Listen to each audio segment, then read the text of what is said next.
it's my pleasure to introduce Professor Zhang Wenhong today. He's a graduate of the Shanghai Medical University, but he also spent time as visiting scholar and postdoc at University of Hong Kong and at Harvard. He is the chief of the Department of Medicine at Huashan Hospital in Shanghai. And he is also a faculty member of the Fudan University. He's extremely well known in China for being an infectious disease expert, previously having worked on influenza, but his station rocketed with the COVID pandemic. He's universally praised in China as a national hero for his effort in controlling the spread of SARS-CoV-2. His work is concentrated in Shanghai, but of course he knows quite well what happened in places like Wuhan and rest of China. It's important to note that Shanghai kept the total caseload below 700, which is quite remarkable because in New York, we could exceed that number in one single day today. He tells me that Shanghai has returned to about 90% normal, which is quite remarkable, and we're certainly envious. We hope to reach that point soon.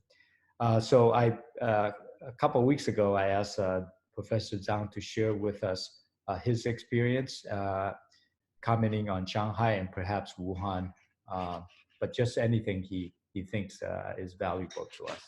So Professor Zhang, I'll turn it over to you, and thank you for accepting the invitation.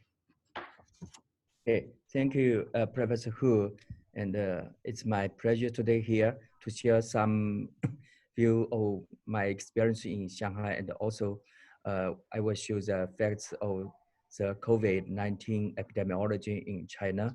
And today, it's a very good time for me to share the experience from Shanghai, and also I think I see a lot of experience from my my colleagues in the United States to share their experience, because today you still have a lot of patients, and I think your experience will be very important for us. So today, just like Professor Hu mentioned, that today we do not have any more local cases in my city. So we almost back to normal life, and for several weeks. So I think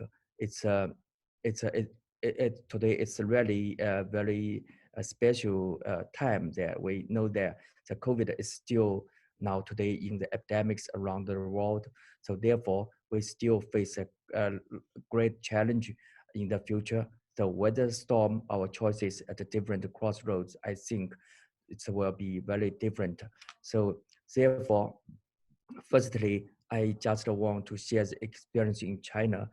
If we go back to the very early stage on the January I just mentioned, I remember that our first case in Shanghai is January 20, and the first case in the United States, I remember that maybe some similar time. So in China, Wuhan is the epicenter, and Shanghai, we stayed at the very early stage. So I think in our country, the strategy in different cities is really different. So if we, according to the situation of the epidemics, we can see that at the early stage, like Shanghai, and the progressive stage, just like other provinces in China, like some province around Shanghai, just like in Zhejiang province, or some province around Wuhan or Hubei province, we just called them the progressive stage. And then the center is epidemic outbreak is Wuhan. So if we stayed in Shanghai, actually, we did not do anything to shut down or lock down. We keep everything ongoing. We still have the marketing opened, and we opened the hospital marketing and everything. We just asked our citizens do not go to the restaurant and spend more time at home. So which I think we just slow down the city. So according to my experience in Shanghai, we just slow down our city and we maximum our testing for the suspected patients imported from Wuhan. And once we found the suspected patients, we will do the tracing as possible as we can. And then we do the education for our citizens, ask them to keep the social distancing. However, in the progressive stage of the epidemic, just like some provinces with higher epidemics, like compared with that in Shanghai, similarly did they would do the testing expensively and did the tracing as possible they can. And however, they elevated the social distancing. They will make it mandatory stay at home, and they will stop the bar, recreational site, and close everything. So this is what they done in the progressive stage. However, Shanghai, we did not close such sites in our city. So if for Wuhan, I think we take the lockdown strategy, pause the city, break the transmission, and no bus, no subway. However, the community care, the worker will provide the needs of the life. They will provide the food and the water and everything they needed to their home, door by door. So this is a different stage of the epidemics, and also we will take the different strategy to control the disease. So we know that if we take the very classical mathematics model, we know that if we take the SEER model, we actually everyone we here maybe read this paper. They give the prediction of the outbreak in Shanghai, our city, because the Shanghai is a big city with 30 million people here. So if we have a lot of imported cases from Wuhan city in January, if we did nothing, there would be an outbreak there, and it's predicted that there will be almost 800,000 cases in our city if we did not take any measures for that. So if only we ban the Wuhan travel, I still have in Shanghai we would have 200,000 cases here. So if we just took the national emergency response, just what we mentioned, that just like shut down or slow down, and still we have almost 200,000 cases. So if we took the Wuhan travel ban plus national emergency response, so still there will be almost the 20,000 cases. So however, in our city, the Shanghai, lastly, we only have more than 350 cases in our city. I mean, just the first wave in our city. But recently, we have more cases, just they are imported cases from other countries. So in totally, we in Shanghai today we have 700 cases. So this is the epidemic trend in Shanghai. We can see here, the first wave left is the first wave. Once the first imported case from Wuhan is January 20th. So after that, we can see the new cases increased. However, we take the top level response to the major public health emergency. This is what we took in our country, lockdown on Wuhan, and Shanghai, we slow down and did everything we can do to do the detection for every patient, and we tracing every close contacts, and also we gave the hospitalizations kit for every patient we found. Even the very mild and asymptomatic patients, we still provide the hospitalization for them because we want to stop the transmission in the community. So this is what we did in our city. So after just several weeks, we can find that the new cases decreased after the lockdown of Wuhan.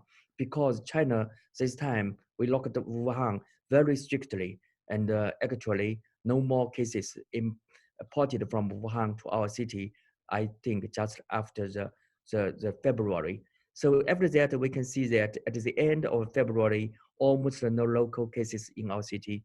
And then now we can see that this is another wave. So this wave, so we can see that all the cases are from imported, they were imported from other countries. So because now most of the countries around the world now closed, so still every day in our city in Shanghai, we have 2,000 people they will land to their homeland. So all the Chinese around the world. So if some of them still wanted to be back, so every day we have 2,000 people traveled from other country to China. However, we will do the quarantine for every people landed, and for 2 weeks, and we do detection the PCR for every people landed. So therefore, we will find the cases in the people among the people landed, and this is so I think it would be a closed circle, and the no PCR positive patients can be sent to the community before the quarantine time ended. So this is the second wave. So in our city, we just have 2 waves. So recently, we have no local cases for almost 2 months. So we can see here, this is the March. So today is a almost May 13. So I think almost 2 months in our city, we have no local cases. So this is this is, I think, is the basic condition that we can reopen our city and back to normal. So meanwhile, I just want to discuss about the mortality in our country. We can see the yellow bar just stand for the different city in Wuhan, China here, and Shanghai here.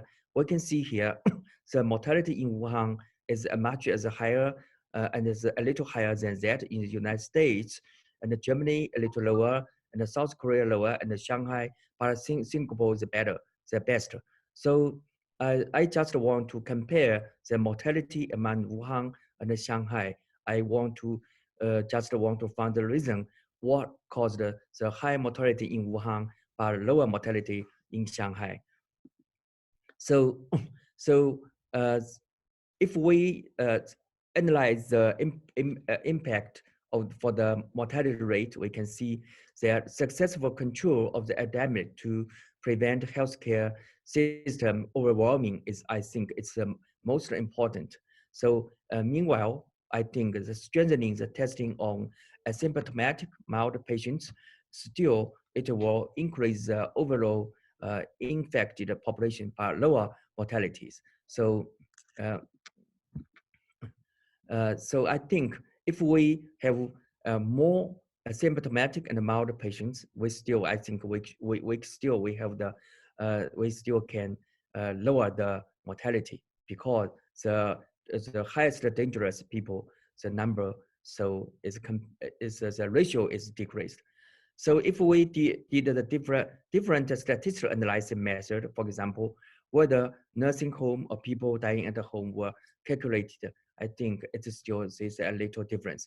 However, the most important, I think, control of the epidemic is the most important.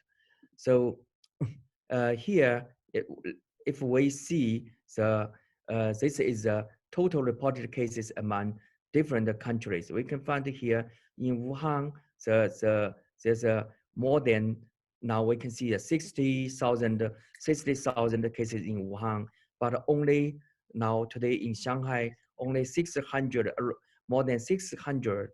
So 60,000, this is 600, 100 times cases higher than in Shanghai. So Wuhan compared with that in Shanghai, so more than 100 times.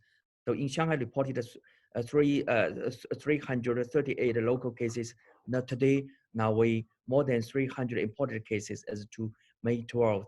So I think, so the epidemics in Shanghai actually is much lower than that in Wuhan, in city, as epicenter of China. So this is the first wave in Shanghai. If we calculated the local cases and the the cases as of the transmission, I mean the next generation patients. We can see the green bar stand for the next generation uh, patients transmitted from the local cases. The red bar stand for the local cases. So we can see, so in Shanghai, the green bar is not so high. So most of them in Shanghai, we just have the cases imported from Wuhan, and very limited transmission in our community.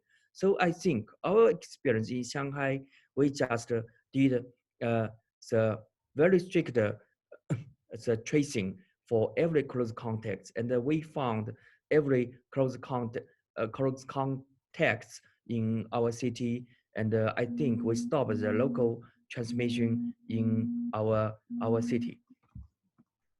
So if we compare the data with Italy, we can find it here.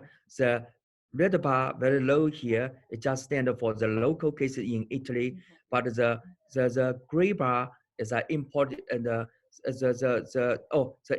imported cases, the red bar, we can find this here, just several cases in Italy. However, the local cases is much higher than that. So today in Italy, so more than 99% of the cases are local cases, but not imported cases. That means the very so aggressive, so the transmission of the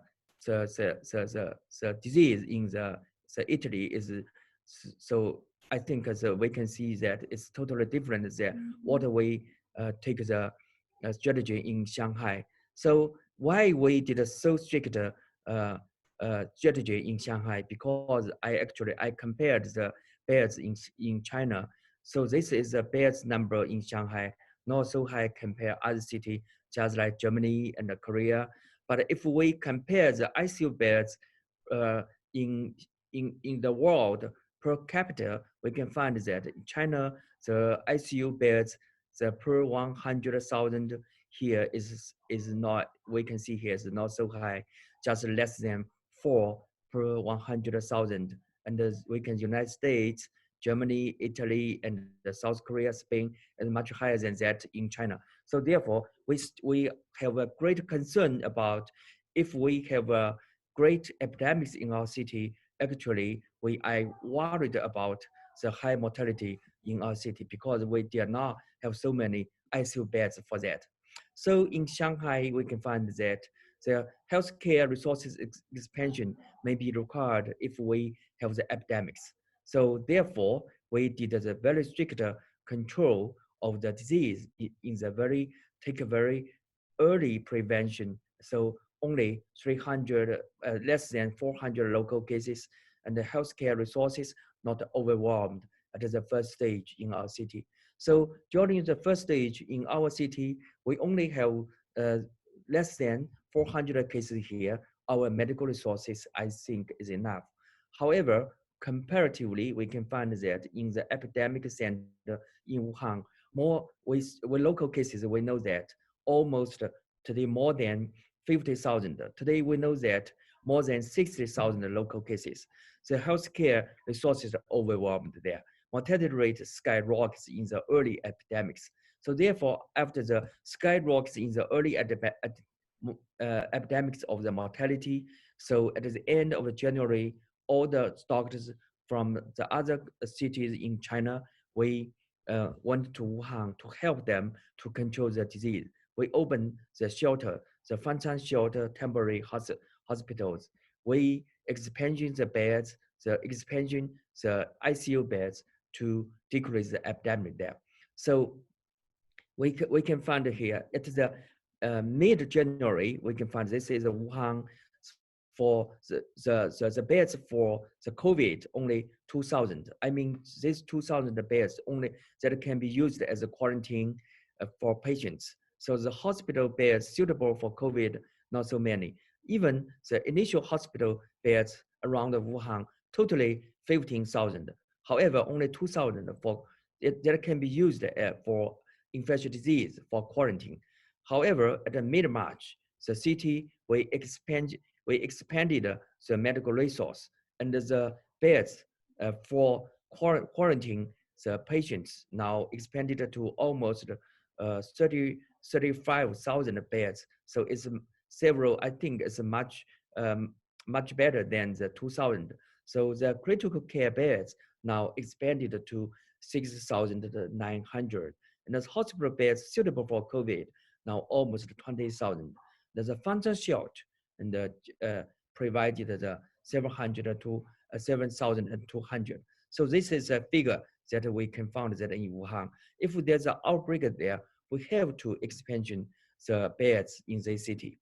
So this is a Fanta shelter in Wuhan. We know that. So we just use the existed public venues, just like stadium, exhibition centers. We set up the as a set up the as a Fanta shelter hospitals, the large-scale temporary hospitals. So all the mild to moderate COVID patients, we can have the patients just stay in the Fanta shelter hospital. In the hospital, say this hospital, we would provide the medical care, very simple medical care, and provided food and social activities. So this is what we did in China, in Wuhan city. So now the Fanta shelter, we know that it's not only a temporary hospital because we can quarantine the people there.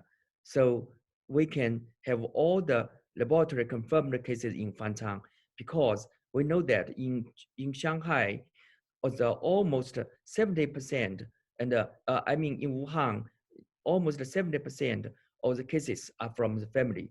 They caused by the family transmission. So therefore, if we have every laboratory confirmed cases lived in the hospital, we can provide the completely break transmission chain.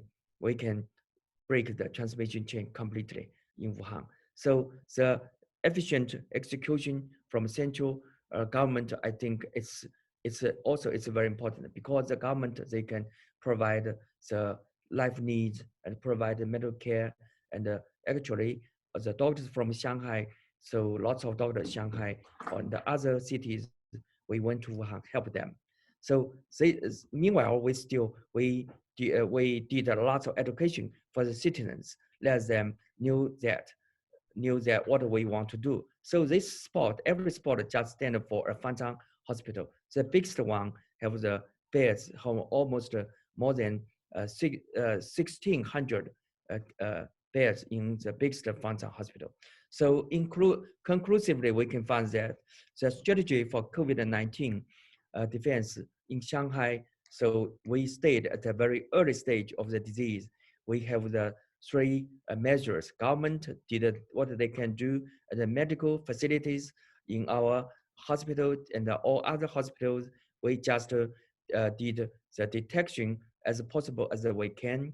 And the community, they took the level 1 public health, so public health incident alert. So they help to do for the quarantine of the patients and to do the quarantine for the close contacts in the community. So this is what we have done in Shanghai. We can see here this strict management of the access to Shanghai. This is in the access to Shanghai. So this is the airport. So we have a strict management for them. So recently, because almost the cases are the imported cases, so the strict quarantine for the landed, so the passenger, so what we have done recently and in our city. So conclusively, I think in Shanghai, we will focus on the early stage epidemics is maximizing the testing at the end of the January, and we maximizing the tracing. Once we found the confirmed cases, we found the suspected cases, we will do the tracing for every close contacts. So meanwhile, if we have confirmed cases, we will send the patient to the designated hospitals for hospitalizations. So because we did not have so many patients in our city, so therefore we can provide the every patient here have the hospitalizations and not staying at home. So I think it's very important for us to stop the transmission in the family.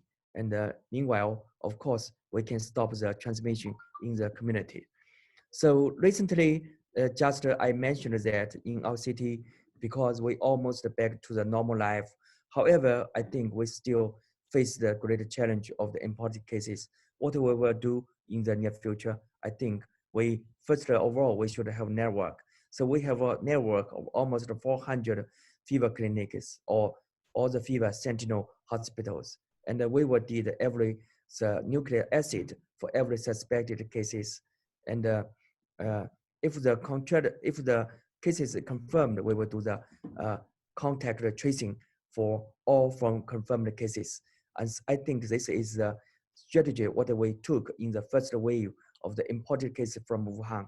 So now we almost back to normal, and in the near future, I think we will have more imported cases from other countries. However, I think we can take the very similar strategy in our city. So meanwhile, we can see the mortality in China. We can find that all the mortality now, we can see that stayed in the people higher, the elderly people higher than the 50-year older. So this is the strategy I think we can take in other countries. I think the young people, we can go back to work if we take just the enough social distancing. I think it's still safe for young people. However, I think we should protect the vulnerable people, especially for the elderly people, is what we can do in our society to protect them from the infection. So mainly focus on the vulnerable populations. So the control strategy for imported cases, just I mentioned, we just isolated the transport to designated hospitals if we found the passenger with symptoms. If the passengers with no symptom, but epidemiological risk or suspicious exposure, we will concentrate the isolation for 2 weeks. So meanwhile, we will do the nucleic acid detection for every passengers landed. So this is a strategy we took today. So finally, I just want to talk a little about the new normal state.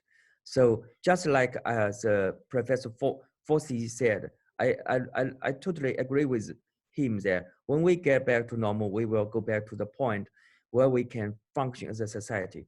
Everybody here, we want to go back to the normal society.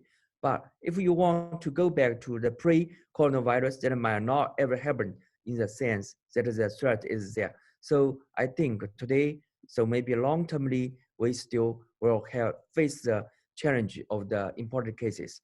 We can see here today, I think we can divide the world for 4 classes. So first class, we can find here some area in the world, just like Russia here, so Brazil here, so this still epidemics is increasing.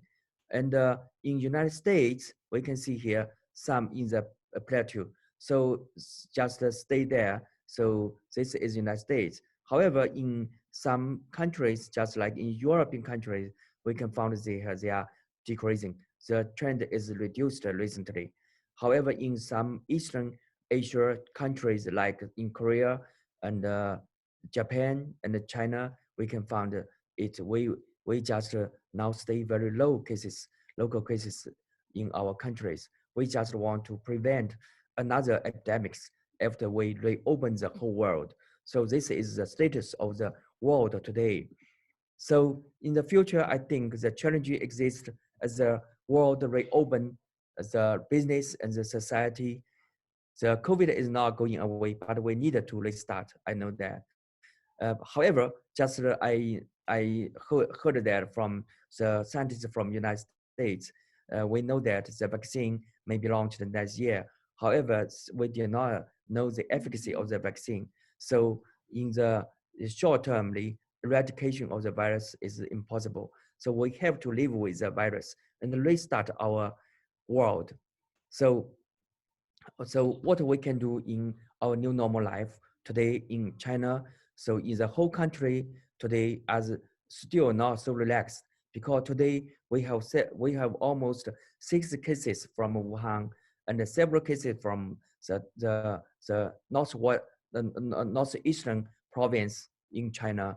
So we should take the stricter social distancing in some cities with new cases. So the government now today still take a very very aggressive effort. And the medical resource today in China, we do the testing for every suspected cases. Now today we now do expansion, so ICU beds in our city. So meanwhile, recently we still have a lot of education for the citizens to continue the social distancing. Even they go back to work, we ask the citizen to have the face masks. We want them to have a social distancing if we in their daily life.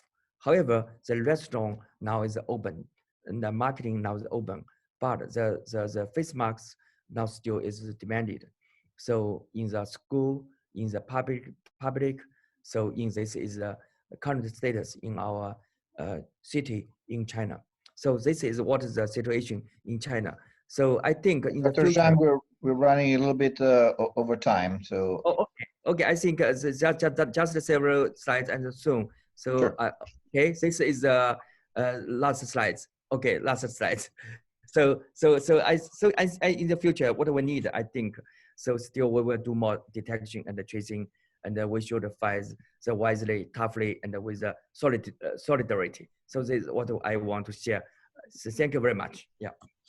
Thank you, Dr. Zhang, for the wonderful presentation. I'm going to open it to participants. We have more than 400 participants right now in the symposium, and anybody who has questions, please raise your hands and I will allow you to speak. And if any of the panelists have a question. Okay, Steve Siegelbaum. Just wondering what the lessons are for New York City and in terms of reopening in the United States, what your recommendations are.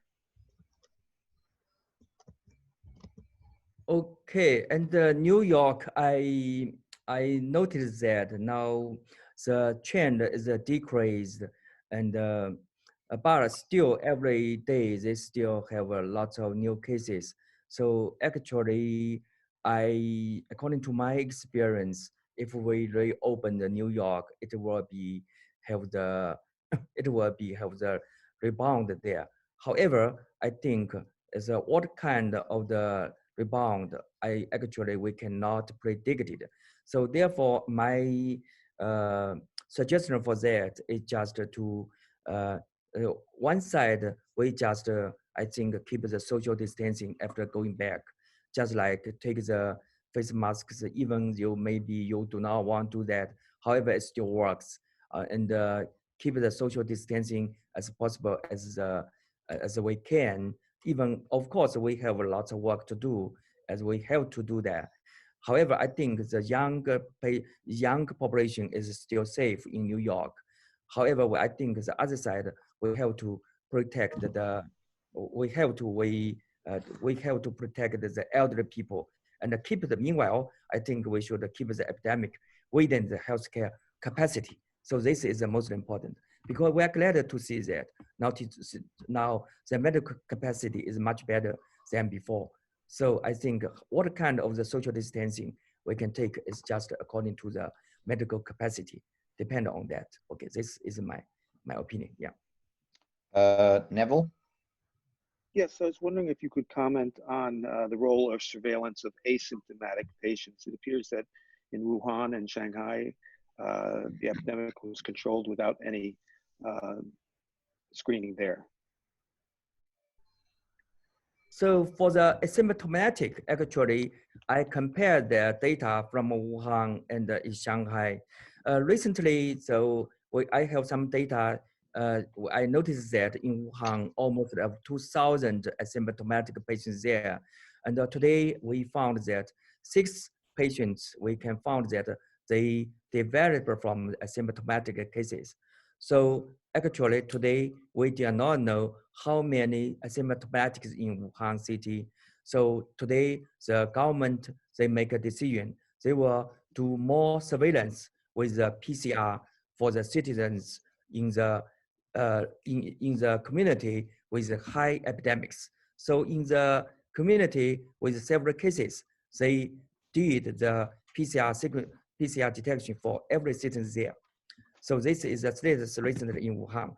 But for the Shanghai, I know that we did the PCR every day for every patient who want to who went to hospitals.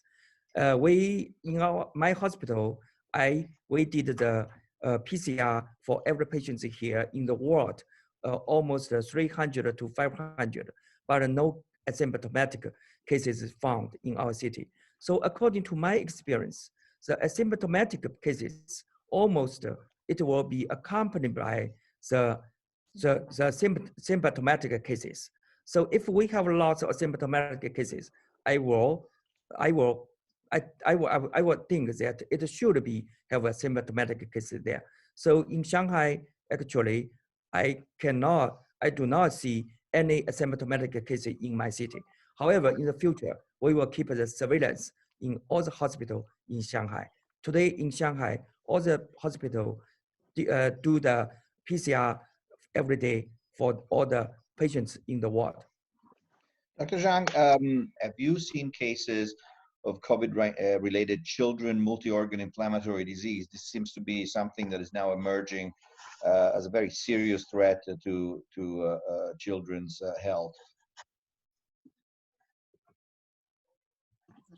Yes, I noticed that in United States, there's some children patients, they suffer from the inflammatory disease, something very similar to that, the Kawasaki syndrome.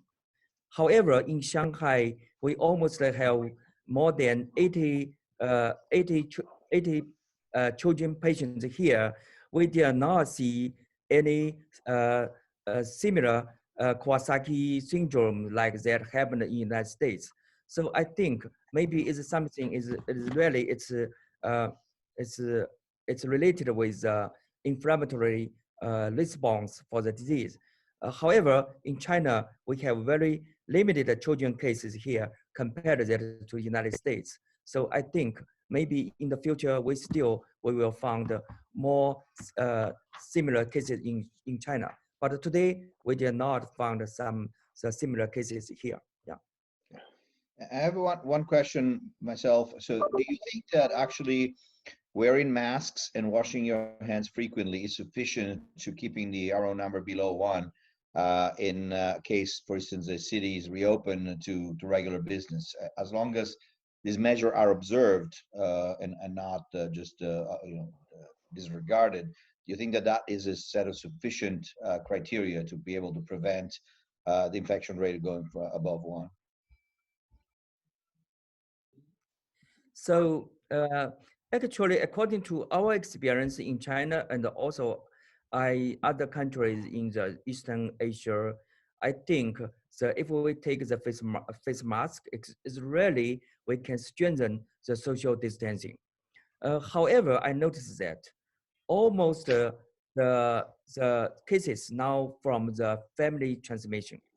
So in China, 70% are from the family transmission. In United States, I noticed that almost 50% of the cases are from the family transmission.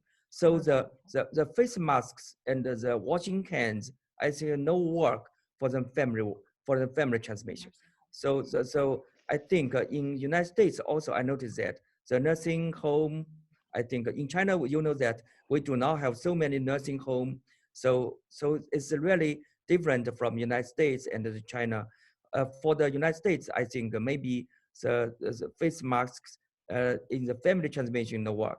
But in China, recently, we mainly, the challenge is from the imported cases. So therefore, the face mask will be work. It will work here, I think. But in the United States, maybe partly work, I think, yeah. So we have one final question from Margaret Crosby Arnold, and please, quick one because we are over time. Sure. Hello. Thank you so much for your talk. I was wondering, have you thought about this in context, the elements of surveillance and isolation, these sorts of things, in terms of dealing with the vulnerable in context where you have a highly diverse population? So, for example, the vulnerable in the United States include also people who happen to be of color, or again, children. And I was just wondering what sort of thought you've given to that. So it's much easier for me in China way to the tracing here. However, it's really difficult for that in the United States because we in different country we have a different habit. However, I think so. The most important that if we have enough, I think this is another medical capacity. I just mean the CDC staff and the community works. I think in China, we everybody just use some from the CDC staff, some from the doctors in the community, some from the community works. They can work together. However, in United States, so I think it's much difficult. So I just want to say that if we want to do the tracing, if we want to do the tracing better, we have to educate the citizens to understand why we do the tracing or the quarantine. So it's really, I noticed that the United States is much more difficult than there in China. In China, all our citizens, we have the consensus. We know that it's very important for the tracing and all the quarantine. So maybe I think the education maybe today is very important. So this is what is a different challenge faced by United States and China. So. Thank you, Dr. Zhang. We really appreciate that you've been able to take the time. And we know it's very late, well, not very late, but pretty late in China this time. We wish you the best for keeping the infection under control in Shanghai and other cities in China.